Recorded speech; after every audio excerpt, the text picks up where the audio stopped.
Hi, Mindy. How are you? Let me know if you can hear me okay. I am scoping from the car today, not driving. Great, good.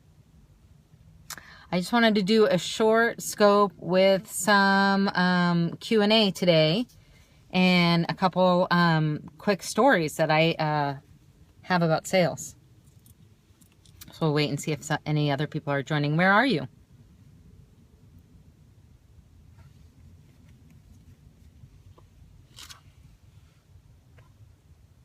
I'm doing this from my phone, so hopefully you can hear me okay. Oh, Sacramento, awesome. Very cool. I am in Oakland at Temescal Park, which is a beautiful park today. On my way home, but this is the only quiet place I could find.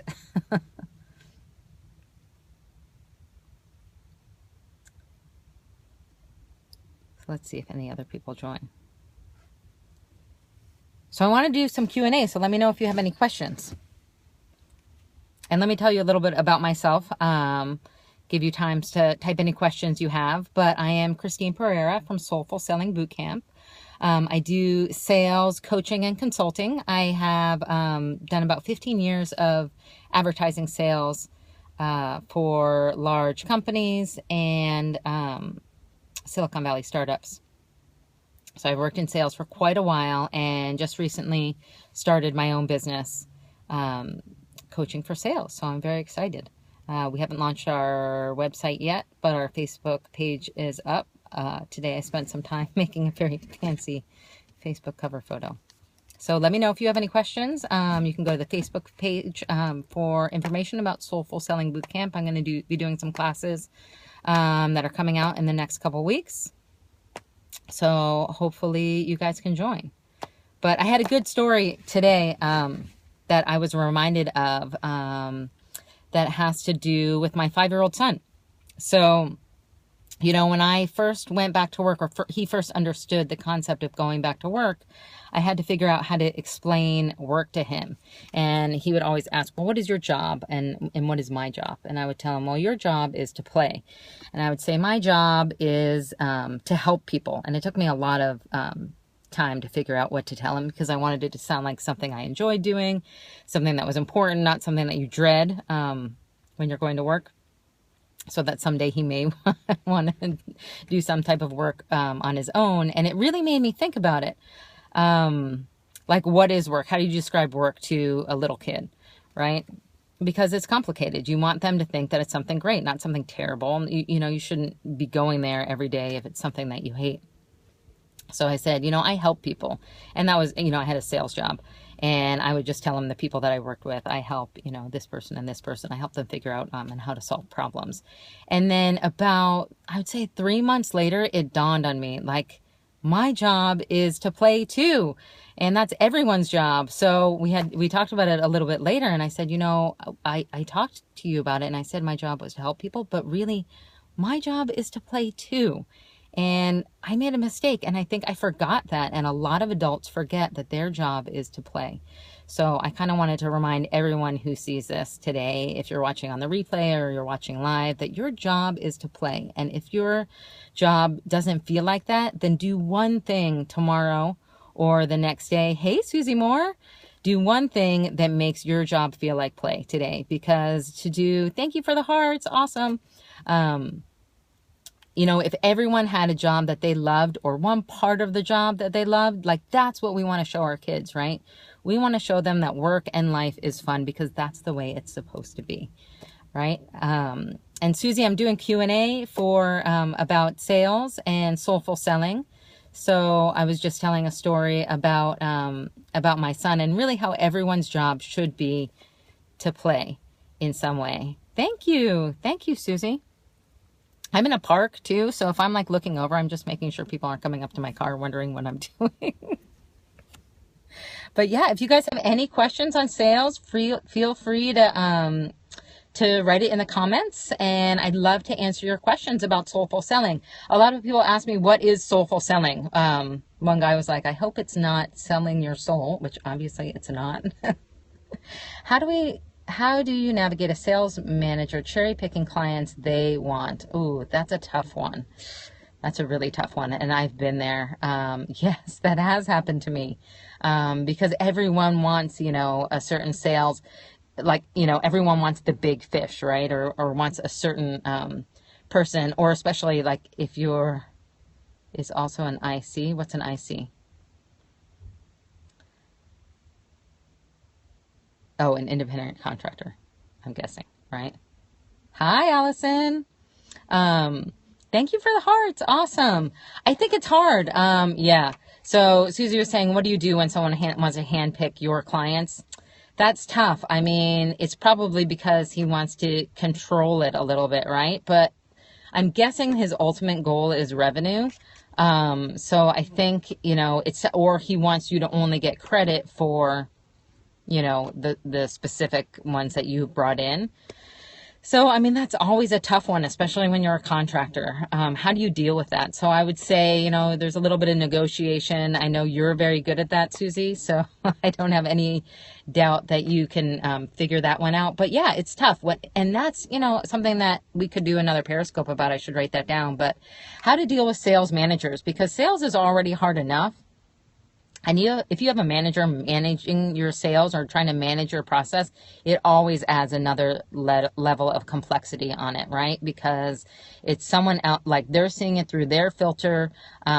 Everyone has a different sales style, and it's really tough because sometimes your manager has a very different sales style than you do, and they want you to do it their way.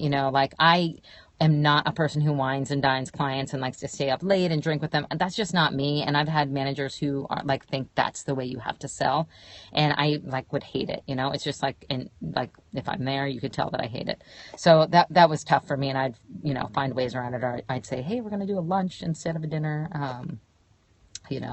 So that's so tough when someone wants to manage it for you. And I think that's where your selling skills come in, because not only are you selling to your clients, right? You're selling to everyone around you. And, when you think of that, it sounds a little bit exhausting, like even to me, when I think, God, every day I'm selling to everyone, right? I'm selling to my kids, trying to get them to eat their breakfast. I'm selling to my husband. I'm selling to, my boss or my clients. Yeah. And it's like, part of it is exhausting, but part of it is also, recognizing that and seeing the good things about it, right?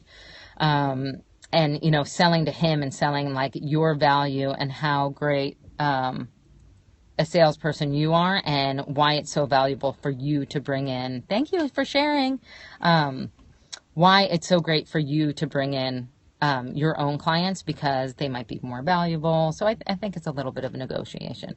But yeah, I do feel like we're always selling to everyone, and that's why sales is so important, right? And that's why being authentic and being soulful in sales is so important, because if you're going out and you're selling yourself and you're presenting this persona that is very different than who you actually are, it just becomes more and more exhausting, right? That is why today I am doing a Periscope from my car in workout clothes on the way home, because I do not have to pretend anymore that I always wear a suit and that, I am always in any follow-up systems for small businesses, providing Pilates classes, looking to grow clients. Oh, I love that. I just talked to someone who also had a Pilates studio. That's a great question. I think, what kind of tools are you looking for? Like prospecting tools, sales, organization tools? There's so many different tools out there, right? And you don't want to make it overwhelming. You want to make it simple for yourself. So I would say if you're looking for new clients, I was looking up sales tips the other day to see if I saw anything insightful, because I'm all about keeping it really simple and not overcomplicating things, because I think if you know the basics and the core foundation of sales, you don't need all this other fancy stuff. But I did see a good tip that said you really should set aside time for prospecting every week. So prospecting is, looking for new clients. And I thought, that's a good idea, because a lot of people, especially who are not sales professionals, if your job is not sales full time and you're running a small business, there's so much other stuff you're dealing with, right? It's so hard to be a small business owner. You're dealing with accounting and marketing and your actual business, and then sales and sales prospecting. So I would say that is a good idea, right? Set aside a certain amount of time for prospecting. When I did prospecting, How do you turn down new clients that you don't want in a diplomatic way? Oh, that's a good one. That is a good one. Let me get to that as soon as I finish this about prospecting. So I think, with prospecting, the best way, yes, as a coach, I'm actually also in the business of creating clients. Yeah. With prospecting, it's like looking at, like I used to look at competitors, right? I used to be selling advertising on websites. Hi, welcome. And so I would look at, who's like my direct competitor and who's advertising on them. And then I would call them up. Hey, I saw your advertising on so-and-so website. For Pilates, that's not necessarily the easiest thing to do. You really can't walk into someone else's Pilates studio and say, hey, come to my studio. But you can find supporting businesses, right? So if you go to a health coach or a nutritionist, or you go to the gym, a person that I know who does Pilates, it's specifically for rehab clients and people who are like going through, hi, how are you? So it's people going through kind of rehab. So it might be nice if you could find a couple different like people or, locations that are supportive, people who would also want your business, and spend a little time prospecting there. Maybe you can do a talk about Pilates. Maybe you could provide some free information. Maybe it's like a juice bar, right? Like someone who's interested in health. But I do think, prospecting every week is so valuable. Even if you spend a half an hour and say, I'm just going to spend this half an hour thinking about how I can get new clients. Hey, Cleveland. Awesome. Great to see you. Thank you for joining. And if you guys have just joined, I'm Christine Pereira from Soulful Selling Bootcamp. I'm so glad and I really appreciate you guys all joining. I am scoping for my car in the park today. So when I look around, it's because I'm afraid someone's going to come up to my car. I call prospecting my hustle time, 2 hours a week. Awesome. Nice. So Susie had a great question about turning down clients. And I think that's really important. I think everyone should realize you can turn down clients, and you should. You should. You should turn down clients, because I always say like a great authentic sales experience is when it's a win-win on both sides, right? Like you, the person selling, it's a great thing for you. It's a win. And for that person, it's a win too, right? Like they found you and you provide an awesome service, whether you're selling them yourself, whether you're selling them a product or service, whatever it is, it should be a win-win. And if it's not, that is the time to walk away. And it's hard because sometimes you need the money and sometimes you need that client. If you're a sales professional, you might have a quota you have to hit. So that's like a tricky area, right? You have to decide, is this worth my time or not? Like, is all this frustration going to be worth the time? And sometimes you don't have the ability to say no if you work from someone else. If you do have the ability to say no, I would highly encourage you to do that. And Allison Crow, who's on this, does a great job of doing that.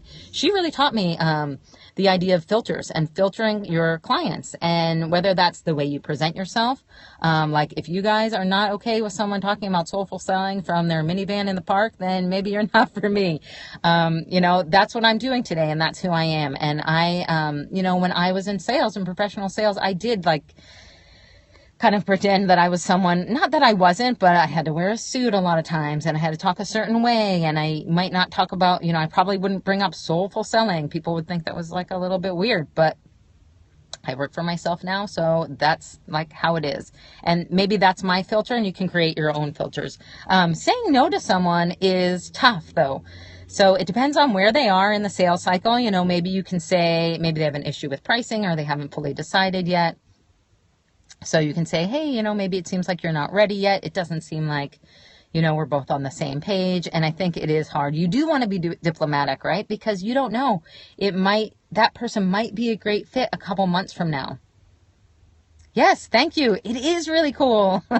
I love it. And it gives you so much freedom. So I am so happy that I work for myself now. It has changed everything. Have someone to refer them to. For what? Am I sorry, I'm talking and trying to read these, so I'm not sure if I just mentioned something. A lot of small clients don't realize how small they are. Yes, and I totally hear you.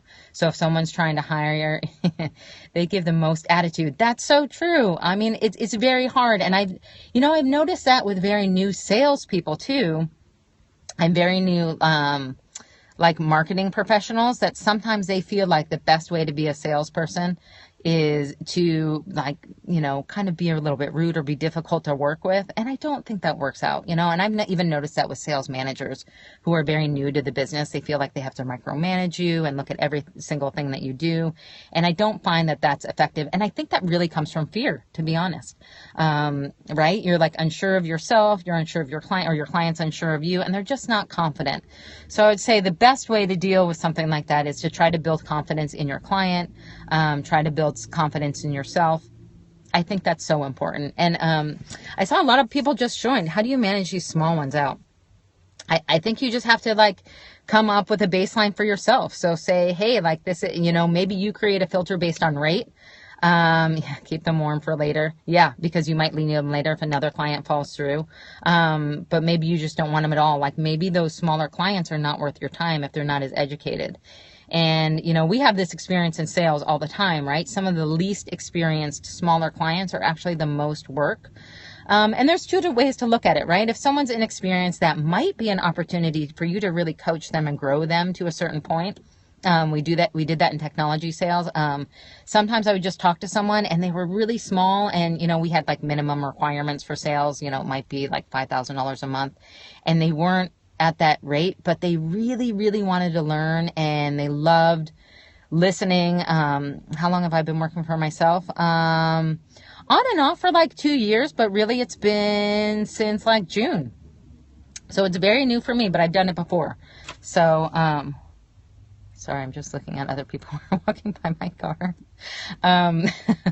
So yeah, I mean, managing small clients is sometimes a lot of work, but if you find someone who has great potential, maybe there's someone that you can build up, right? And that's something you have to use your gut for, right? And that's what soulful selling is about. Right? Does it feel right? Or does it feel like it's not going to work out? You're going to know that, and you can have a sense of that. So I think it's great to follow those instincts. I think that's so much of what sales is about, especially soulful selling, is following your gut instincts. And if you feel like someone, is picking you for the wrong reasons, or you can't truly help them, then it's probably not going to be good to sign them up for, in the end. And again, my name's Christine Pereira. I'm from Soulful Selling Bootcamp. You can visit our Facebook page, which I just updated today. It doesn't have a ton of information, but it will, because I'm going to be doing a class on soulful selling coming up in the next month or so. So I'd love it if you guys join my Facebook page, sign up for my email list, so I could keep giving you information. But I am trying to do Periscope every day and give you guys some selling tips. So I'd love some more questions. If you have any, I'd love to do some Q&A. For you guys. And these are great questions so far. Great sales questions. I love it. Someone asked about prospecting. Super important. Keeping track of your prospects is also really helpful. Thank you so much for the hearts. And if you guys want to share this, go ahead. You can swipe right on your, I'm going to add you on Facebook. Awesome. I will add you back. Thank you. Yeah, you can swipe left or right. I think right on your iPhone, up on your, Android. Tips for competitive sales peers. That's always tough. And it's all, sometimes it's in your business and sometimes it's someone else who's in your business. So, it might be, someone who, I love the chat in between, like, the viewers. That's so awesome. It might be someone else who's like in your same industry who is a competitor and who's very aggressive. So I think, number one, it's really important to educate yourself about how you are different from your competition, right? And there's always going to be something different. The biggest thing that's different about your company is you, right? Really, people are looking a lot at you and your personality and the trust factor. So, know not only how you are different, but I would say, like, define yourself. It's a lot. I think we talked about this on another scope, but it's almost like a job interview. A lot of job interviews. What if it's internal competition? Yeah, in the same company, you mean? Because I think then it goes, if it's, someone in the same company, then it's still about you, right? Like, you are different than they are for a certain reason. And you are going to have different relationships with your clients. You are going to have different relationships with your manager, and you're going to build up that trust, because especially when you're working for someone else, it's not just the trust you are trying to build with your clients, but it's the trust that you're building with your boss. right? So I think, building up that trust and that rapport, a lot of people would say that's kind of like company politics, and that's kind of just something you have to deal with when you're, working for someone else's, and that's unfortunate. But I think, again, it comes back to being authentic, being yourself, showing what you do best and what your angle is, whether that's you have more longstanding relationships, you have more experience, it could be any of those things. And I think, it never hurts to understand that other person that you're competing with a little bit more, and understanding their sales style, and what they like. I mean, I've seen that in companies where there's just one very, very competitive salesperson and they don't work well. And then I've also seen groups where people work super, super well together. So, and are very supportive of each other. Do you encourage relationship buildings with higher ups? Absolutely. If you do not trust your boss, then your job will not get done. It's true. It's not, in the ideal world, we all trust each other, right? But sometimes, trust comes at different levels. You start out with a certain level of trust and you have to build on it. Hey, thanks for joining. So I think it's always challenging. I think, yes, it's always worth building a relationship with your manager or someone higher up in the company. Absolutely. And a lot of people don't like doing that, but the reality, and my husband used to say this, is like, if you're working for a big company, like a very large, like public company, really you're working for your boss, right? And that is who you have to be selling to all the time, and managing their expectations and making sure they know what you're doing. Honestly, I was not good at that. I didn't learn that until very late, and I thought, like, if I do my job well and my clients love me, that's all I need to do. And I learned very late in my sales career that I didn't manage my own boss effectively enough. And I didn't tell him everything I was doing well. So, I would get passed over for a promotion because I just didn't sell myself enough internally, because I hated office politics. And if I were to go back now, I might do it differently.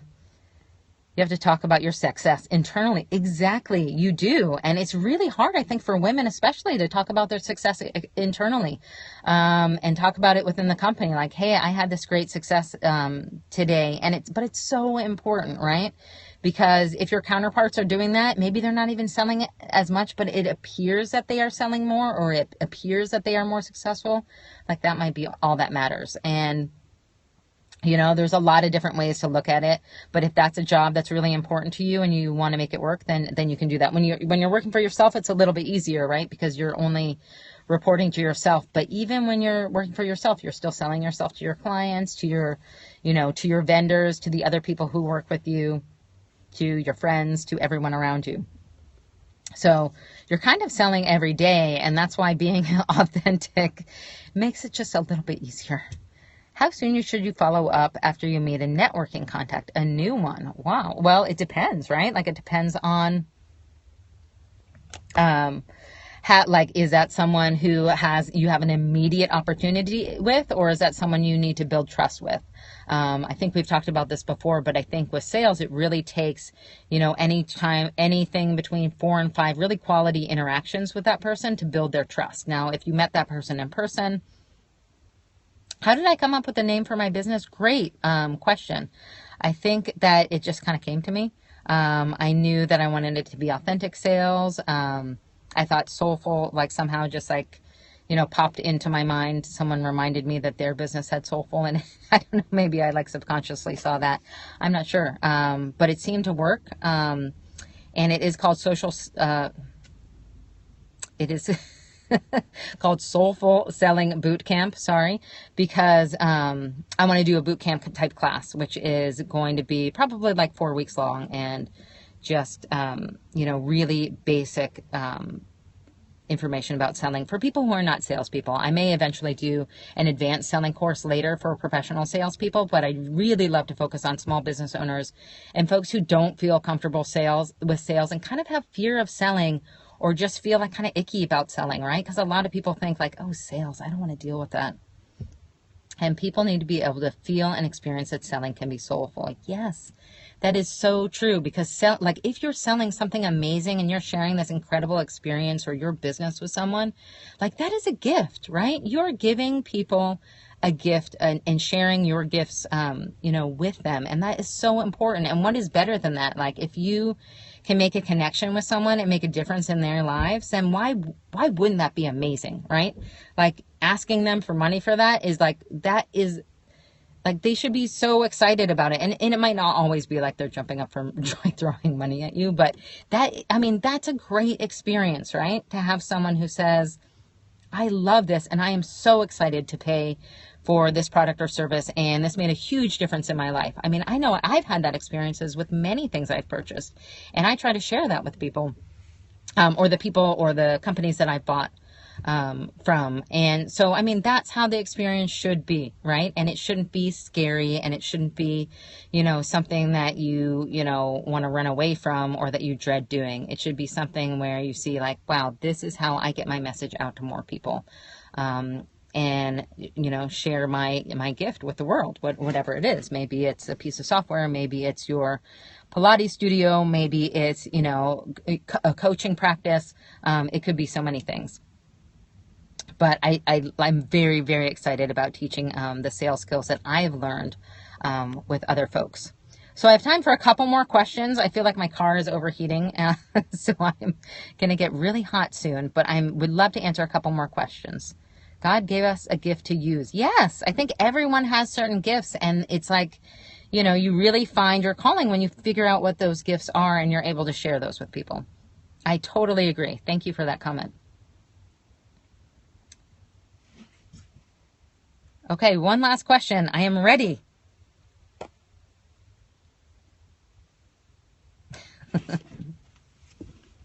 Anyone? Thank you for the hearts. Awesome. Thank you guys so much for joining. I really appreciate you listening. And again, my name is Christine Pereira from Soulful Selling Bootcamp. I do have a Facebook page. If you look up Soulful Selling Bootcamp, you can check it out. Give me a like. You can sign up for my email list there. My website will be up hopefully this week, and I'll have more information. But Periscope and email and my Facebook page are great places to find updates about me. I am going to be scoping every day with sales tips. I have some good things to talk about tomorrow, so stay tuned. If you sign up and follow me, you will get alerts and I try to give a little preview about 5 minutes before I go live. So cool. Well, thank you guys so much for joining. I appreciate you all listening so much, and I hope to see you guys tomorrow, and have a great rest of your day. Thanks, guys.